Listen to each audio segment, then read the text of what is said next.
अम्बेडकर नगर में सहकारी गन्ना विकास समिति के डायरेक्टर पद का चुनाव विवादित रहा है। एसडीएम अकबरपुर ने समय बीतने के बाद 2:20 पर गेट के बाहर प्रस्तावक के नाम वापसी का पर्चा लिया है। एसडीएम ने कैमरे में खुद कबूल किया है कि समय बीत गया था। एसडीएम मीडिया के सामने सही जवाब नहीं दे सके।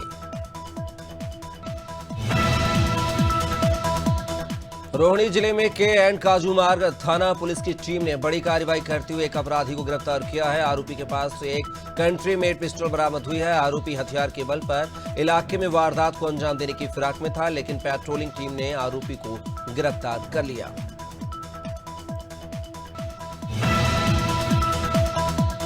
बाहरी उत्तरी दिल्ली के नरेला थाना पुलिस टीम ने लूट की वारदात को 24 घंटे के भीतर ही सुलझाते हुए एक लक्ष्य नाम के आरोपी को गिरफ्तार किया है।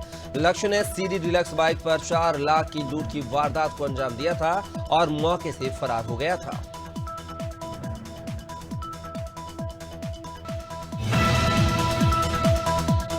फर्रुखाबाद जिले के बड़पुर ब्लॉक के सातनपुर मंडी स्थित कृषक सेवा केंद्र में किसान खाद की किल्लत से कई दिनों से परेशान है। किसानों को समय पर खाद नहीं मिल पा रही है और जो खाद मिल रही है वो बहुत कम मात्रा में मिल रही है। किसान रबी की फसल की बुआई शुरू करने नहीं पा रहे हैं। इसके चलते किसानों में खासी नाराजगी देखी गई है। खरगोन पुलिस ने करीब 75 लाख का गांजा बरामद करके एक आरोपी को पकड़ा है। ये कपास और अरहर की खेती की आड़ में गांजे की खेती कर रहे थे। पुलिस को आरोपियों के पास से 1426 क्विंटल गांजा मिला है। पुलिस ने मौके से कुल 620 पौधे हरे गांजे के जब्त किए हैं। पुलिस आरोपी से पूछताछ कर रही है।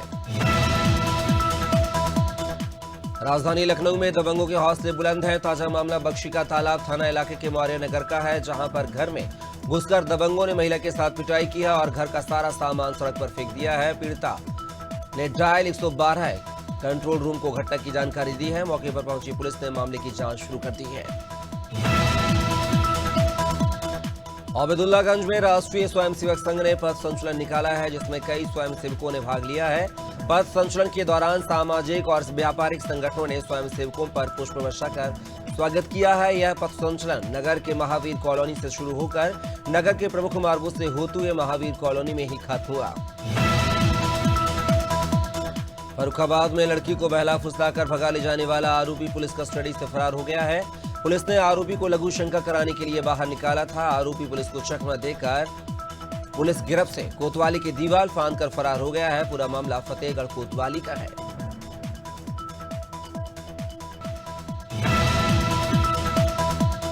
सरकार ने पराली जलाने पर पूरी तरह से रोक लगा दी है। साथ ही निगरानी के लिए जगह जगह सैटेलाइट की व्यवस्था की गई है, जिसके माध्यम से पराली जलाने की जानकारी मिलती है। तहसील कलीनगर के क्षेत्र चकपुर तालुका आनंदपुर में पराली जलाने की जानकारी सैटेलाइट से अधिकारियों को मिली थी, जो कि गलत पाई गई है, जिससे किसानों में नाराजगी है।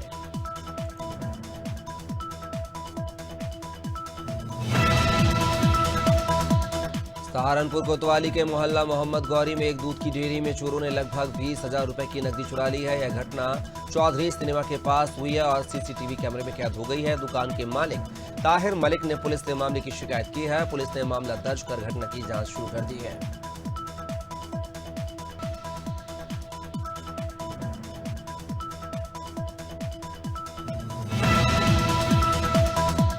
सहारनपुर की नानौता पुलिस द्वारा वाहन चेकिंग अभियान के दौरान 3 शातिर चोरों को चोरी की 9 मोटरसाइकिल व एक स्कूटी के इंजन सहित गिरफ्तार किया है।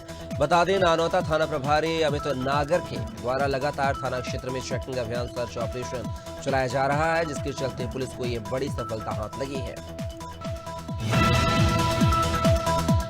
श्योपुर के कराहल में सुबह सफाई व्यवस्था के खिलाफ कराहल के युवा और समाज सेवी लामबंद हो गए हैं और उन्होंने कराहल पंचायत प्रशासन के खिलाफ विरोध प्रदर्शन किया है। कराहल नगर के मुख्य चौराहे और बस स्टैंड पर साफ सफाई ठीक तरह से नहीं करवाई जा रही है। चारों तरफ गंदगी व्याप्त है, जिससे आसपास के लोग परेशान हैं। मध्य प्रदेश में माइनिंग सेक्टर की संभावनाएं तलाशने और निवेश को प्रोत्साहित करने 2 दिवसीय मध्य प्रदेश माइनिंग कॉन्क्लेव 2024 आयोजित किया गया है। भोपाल के Kushabhau Thackeray international convention centre में मुख्य सचिव अनुराग जैन ने माइनिंग कॉन्क्लेव का शुभारंभ किया है। 18 अक्टूबर तक माइनिंग कॉन्क्लेव 2024 के विभिन्न सत्र होंगे। उत्तराखंड में एक तरफ जहां अलग अलग अपराध के मामले सामने आ रहे हैं, वहीं उत्तराखंड पुलिस ने दावा किया है कि राज्य में अब अपराध का ग्राफ कम हुआ है। पुलिस मुख्यालय के प्रवक्ता आईजी नीलेश आनंद भरणे ने कहा है कि 2022, 2023 और 2024 के आंकड़े देखें तो मर्डर और लूट की घटनाओं में कमी आई है।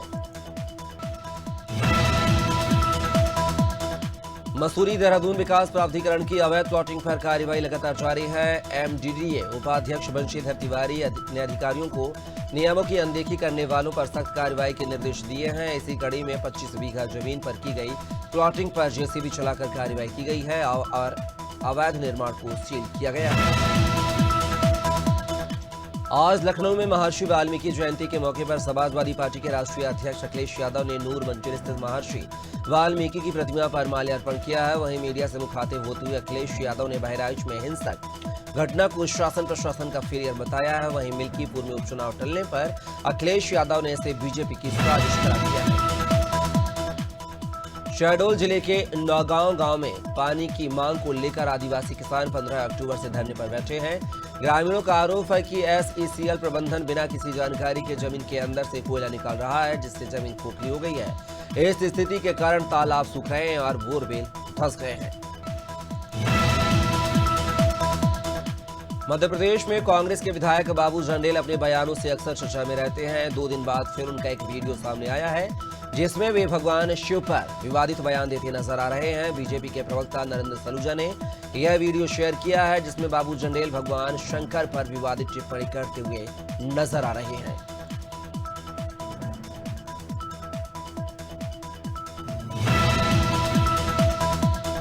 भारत के खिलाफ नारेबाजी करने भोपाल के मिसरोद निवासी फैजान खान को अनोखी सजा दी गई है, जिसके तहत फैजान खान को भोपाल के मिसरोद थाने में माह में 2 बार पहुंचकर वहां लगे तिरंगे के सामने खड़े होकर 21 बार सलामी देनी होगी। यही नहीं, भारत माता की जय का नारा भी लगाना होगा। यह फैसला जबलपुर हाई कोर्ट ने सुनाया है।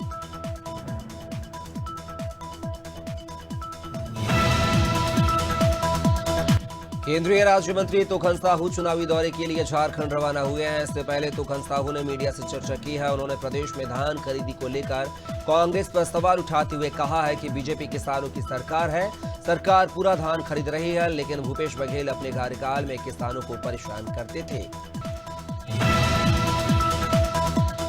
कांग्रेस के सह प्रभारी विजय जहांगीर रायपुर दौरे पर रहे। यहां राजीव भवन में वो कांग्रेस पदाधिकारियों की बैठक ले रहे थे, जिसमें रायपुर दक्षिण के उपचुनाव को लेकर रणनीति बनाई गई है। इसे लेकर विजय जहांगीर ने बताया है कि कांग्रेस पार्टी रायपुर दक्षिण के लिए मजबूत चेहरा देगी। उन्होंने कहा है कि हम जीतने के लिए चुनाव लड़ रहे हैं। मथुरा में गुरुवार को तेज रफ्तार पिकअप वाहन बिजली के पोल से टकरा गई है। जिस वक्त यह हादसा हुआ है उस वक्त पिकअप वाहन में 25 लोग सवार थे। इस हादसे में 4 लोगों की मौत हो गई है और 5 लोग बुरी तरह से घायल हो गए हैं। वाहन चालक फरार है। यह हादसा कोसी कला थाना इलाके के शेरगढ़ रोड पर हुआ है। रीवा के रौरा ग्राम में सड़क बिजली समेत 12 सूत्रीय मांगों को लेकर ग्रामीण अनिश्चितकालीन अनशन पर बैठ गए हैं। अधिकारियों की समझाइश के बाद भी ग्रामीण अनशन समाप्त करने को तैयार नहीं है। बता दें कि कल अधिकारियों ने अनशन स्थल पर पहुंचकर अनशनकारियों को समझाइश दी थी, जिसके बाद भी बात नहीं बनी।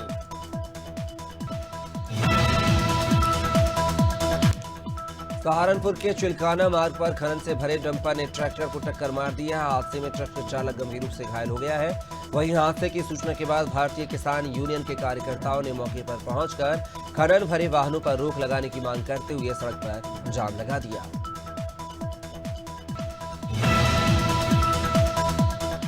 उत्तर प्रदेश के बहराइच जिले में हुई हिंसा के 2 आरोपियों का एनकाउंटर हो गया है। दोनों आरोपी नेपाल भागने की फिराक में थे। घटना वाले दिन से पुलिस इनके पीछे लगी हुई थी। आरोपियों के नाम सरफराज और फहीम है।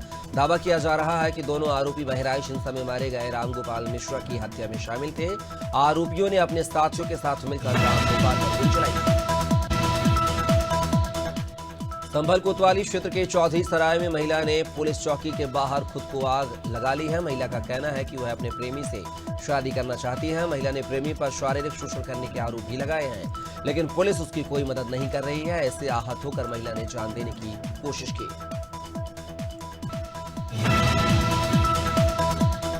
सुल्तानपुर में निगोलिया ग्राम प्रधान ओम प्रकाश यादव ने पेट्रोल पंप कर्मी को जमकर पीटा है। पंप कर्मचारी की पिटाई का वीडियो सोशल मीडिया पर भी वायरल हो रहा है। पीड़ित संदीप कुमार साहू की तहरीर पर पुलिस ने आरोपी के खिलाफ केस दर्ज किया है और जांच शुरू कर दी है।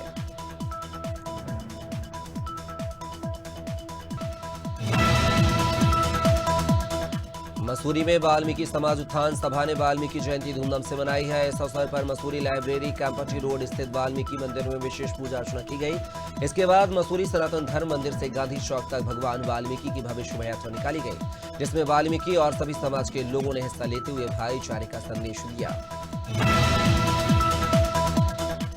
छतरपुर जिले के नौगांव में बच्ची को बचाने के चक्कर में बस अनियंत्रित होकर पेड़ से टकरा गई है। शिव कुमार ट्रेवल्स की बस महोबा से नौगांव आ रही थी, तभी जीसीएम कॉन्वेंट स्कूल के पास बच्ची को बचाने के चलते हादसा हुआ है। बस में सवार यात्रियों को मामूली चोटें आई हैं।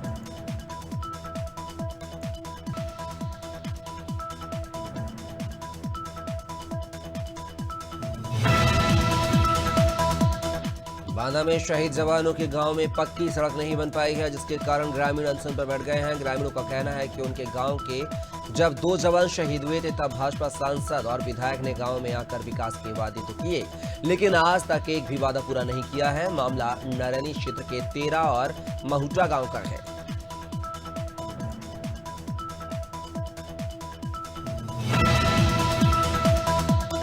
छतरपुर में एक महिला की अजली लाश मिलने से सनसनी फैल गई है। मामला बमीठा थाना इलाके के गढ़ा गांव का है। चंडी माता के पुजारी मंदिर गए थे, तभी चंडी माता पहाड़ी पर महिला का शव मिला है, जिसके बाद पुजारी ने शव मिलने की सूचना पुलिस को दी।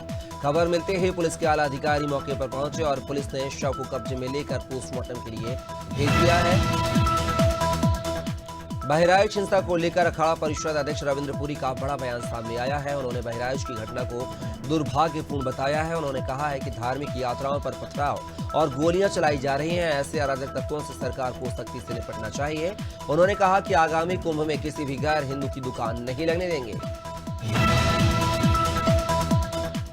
इंदौर में कांग्रेस के विधायक बाबू जंडेल के वायरल वीडियो को लेकर बीजेपी विरोध कर रही है। इसी कड़ी में इंदौर के टावर चौराहे पर बीजेपी अनुसूचित मोर्चा के कार्यकर्ताओं ने बाबू जंडेल का पुतला फूंका है। साथ ही बाबू जंडेल के खिलाफ जमकर नारेबाजी की। दरअसल एमएलए बाबू जंडेल ने शराब के नशे में भगवान भोलेनाथ को लेकर अपशब्दों का इस्तेमाल किया था। इंदौर में कांग्रेस ने नगर पालिका निगम पर अश्लीलता फैलाने का आरोप लगाया है। दरअसल नगर निगम के होर्डिंग्स पर विज्ञापन एजेंसी ने कंपनी के विज्ञापन लगाए हैं, जिसमें महिलाएं कंपनी के प्रोडक्ट का प्रचार कर रही हैं। कांग्रेस ने सभी हिंदू संगठनों से मामले में सक्रियता दिखाने की अपील की है। वहीं कांग्रेस ने चेतावनी दी है कि 3 दिनों में अश्लील पोस्टर नहीं हटाया गया तो वे उग्र आंदोलन करेंगे। जबलपुर कलेक्टर दीपक कुमार सक्सेना ने कलेक्ट्रेट के रिकॉर्ड रूम का औचक निरीक्षण किया है। इस दौरान उन्होंने देखा कि कई सालों से रखे गए रिकॉर्ड खराब हो रहे हैं और रिकॉर्ड रूम अस्त व्यस्त है। कलेक्टर ने रिकॉर्ड रूम को दुरुस्त करने के लिए निर्देश दिए हैं। वहीं कलेक्टर ने कहा है कि अब रिकॉर्ड को बस्तों की बजाय प्लास्टिक के डिब्बों में रखा जाए। खरगोन जिला कलेक्टर कर्मवीर शर्मा के आदेश अवैध मदिरा के खिलाफ विशेष अभियान चलाया जा रहा है। इस अभियान के तहत आबकारी विभाग की टीम ने भिकनगांव, सोनावत, बड़वाह, महेश्वर और कसरावत में अवैध शराब के खिलाफ बड़ी कार्रवाई की है, जिसमें 3 आरोपियों को गिरफ्तार किया गया है। वहीं 210 लीटर शराब और 6000 किलोग्राम महुआ जब्त किया गया है। रायपुर दक्षिण विधानसभा उपचुनाव को लेकर भाजपा और कांग्रेस अपनी तैयारियों में जुट गए हैं। दोनों पार्टियों के प्रत्याशी चयन को लेकर बैठक चल रही है। इसी बीच स्वास्थ्य मंत्री श्याम बिहारी जायसवाल का बयान सामने आया है। उन्होंने कहा है कि नामांकन दाखिल करने की अंतिम तिथि के पहले बीजेपी अपना प्रत्याशी घोषित कर देगी। जो भी पार्टी तय करेगी वह भाजपा का चेहरा होगा। सूरजपुर में हुई हिंसा के बीच अब 1 महीने पहले हुए लोहारी डी अग्निकांड मामले में अब नया मोड़ आ गया है। इस मामले में पोस्टमार्टम रिपोर्ट में खुलासा हुआ है कि कचरू साहू ने आत्महत्या नहीं की थी, बल्कि उसकी हत्या की गई है। वहीं पूर्व मुख्यमंत्री भूपेश बघेल ने कानून व्यवस्था को लेकर बीजेपी पर हमला बोला है, तो वहीं गृह मंत्री विजय शर्मा ने भूपेश बघेल पर मामले को लेकर राजनीति करने के आरोप लगाए हैं। रुड़की में व्यापारियों ने प्रेस वार्ता कर क्षेत्रवासियों से लोकल व्यापारियों से सामान खरीदने की अपील की है। प्रांतीय व्यापार मंडल के अध्यक्ष अरविंद कश्यप ने कहा है कि कोई भी सामान यदि खरीदना हो तो लोकल मार्केट से लें। ऑनलाइन सामान खरीदने पर सामान की क्वालिटी का पता नहीं चलता है। लोकल व्यापार से स्थानीय वस्तुओं को बढ़ावा मिलेगा।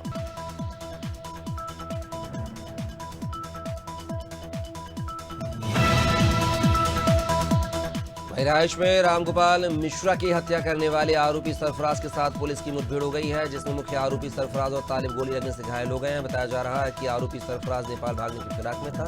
इस दौरान नेपाल सीमा के पास हांडा बसेहरी नहर में करीब पुलिस के साथ आरोपी की मुठभेड़ हो गई है। उत्तराखंड में 4 धाम की कपाट बंद होने में 1 महीने का समय रह गया है। इस बीच गुरुवार को गढ़वाल आयुक्त विनय शंकर पांडे ने उत्तराखंड में 4 धाम यात्रा को लेकर जानकारी दी है। गढ़वाल आयुक्त विनय शंकर पांडे ने बताया है कि फेज 2 में यात्रा शुरू होने के बाद 4 धाम यात्रा में तेजी आई है। अब यात्रा बहुत चल रही है। उत्तराखंड में केदारनाथ उपचुनाव को लेकर कांग्रेस और बीजेपी दोनों ही राजनीतिक दलों की नजर एक दूसरे के प्रत्याशियों पर बनी हुई है। उपचुनाव की तारीखों का ऐलान हो चुका है। बीजेपी ने प्रत्याशी का नाम फाइनल करने को लेकर पर्यवेक्षकों की रिपोर्ट के आधार पर आए नामों पर स्टेट पार्लियामेंट्री बोर्ड ने गहन चर्चा की है और केंद्रीय पार्लियामेंट्री बोर्ड के नामों का फैसला किया है। उत्तराखंड स्थापना दिवस को मुख्यमंत्री पुष्कर सिंह धामी ने धूमधाम से मनाएंगे, ऐसा कहा है। इस साल राज्य स्थापना दिवस के कार्यक्रमों की शुरुआत 6 नवंबर से होगी और पूरे 1 सप्ताह भर तक चलेगी। बीजेपी प्रदेश अध्यक्ष महेंद्र भट्ट ने बताया है कि 9 नवंबर उत्तराखंड के विकास की तारीख है। लंबे संघर्ष के बाद राज्य प्राप्त हुआ है। बीजेपी राज्य स्थापना दिवस को भव्य रूप से मनाएगी। देवरिया में मूर्ति विसर्जन के दौरान हुई मारपीट की घटना को लेकर पुलिस ने फ्लैग मार्च निकाला है। मामला सलेमपुर कोतवाली क्षेत्र के माझौली राज कस्बे का है, जहां मूर्ति विसर्जन के दौरान दूसरे समुदाय के युवक ने हिंदू युवक पर हमला कर दिया था, जिससे युवक गंभीर रूप से घायल हो गया था। फिलहाल पुलिस ने आरोपी युवक को गिरफ्तार कर लिया है। पन्ना जिले के ग्राम सकरिया में नया पायलट ट्रेनिंग सेंटर खुल गया है, जहां युवा हवाई जहाज उड़ाने के गुण सीखेंगे। आज स्थानीय विधायक ब्रजेंद्र प्रताप सिंह ने फीता काट कर ट्रेनिंग सेंटर का शुभारंभ किया है और बच्चों को एक बड़ी सौगात दी है। इस दौरान विधायक ब्रजेंद्र प्रताप सिंह ने कहा है कि पायलट ट्रेनिंग सेंटर से स्थानीय लोगों को रोजगार मिलेगा और रोजगार के अवसर भी प्राप्त होंगे। मंगलौर में लगातार नकली दवाइयों को बेचे जाने की शिकायतों के बीच गुरुवार को ड्रग्स इंस्पेक्टर ने शहर के तमाम मेडिकल स्टोर पर जाकर इंस्पेक्शन किया है। ड्रग्स इंस्पेक्टर अनीता भारती ने टीम के साथ मेडिकल स्टोर पर जाकर जांच की। छापेमारी देख कई मेडिकल स्टोर संचालक स्टोर बंद कर भागते नजर आए। हालांकि छापेमारी के दौरान नकली दवाइयां तो नहीं पाई गई हैं, लेकिन खामियां जरूर पाई गई हैं।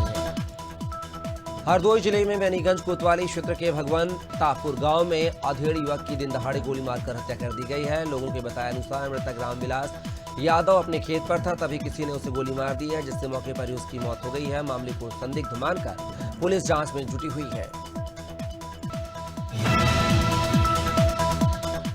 बिलासपुर जिले के आदिवासी बाहुल गांव में बड़ा भ्रष्टाचार का मामला उजागर हुआ है। आदिवासी क्षेत्र में जन सुविधाओं के लिए बनाए गए सामुदायिक शौचालय से लेकर पीने के पानी में भी भ्रष्टाचार हुआ है। दरअसल पूरा मामला कोटा जनपद क्षेत्र के रतनपुर से लगे हुए रमदेई गांव का है। ग्रामीणों का आरोप है कि गांव में शौचालय निर्माण में भारी अनियमितताएं बरती गई। ग्वालियर में सड़क किनारे दुकान का डब्बा रखने को लेकर खून खराबा हो गया है। डब्बा रख रहे व्यक्ति ने अपने साथी को बुलाकर 2 लोगों को गोली मार दी है। घटना में 2 लोग घायल हुए हैं, जिन्हें इलाज के लिए अस्पताल में भर्ती कराया गया है। घटना पुरानी छावनी थाना क्षेत्र के पुरानी छावनी इलाके की है, जहां आरोपी वारदात को अंजाम देकर फरार हो गए।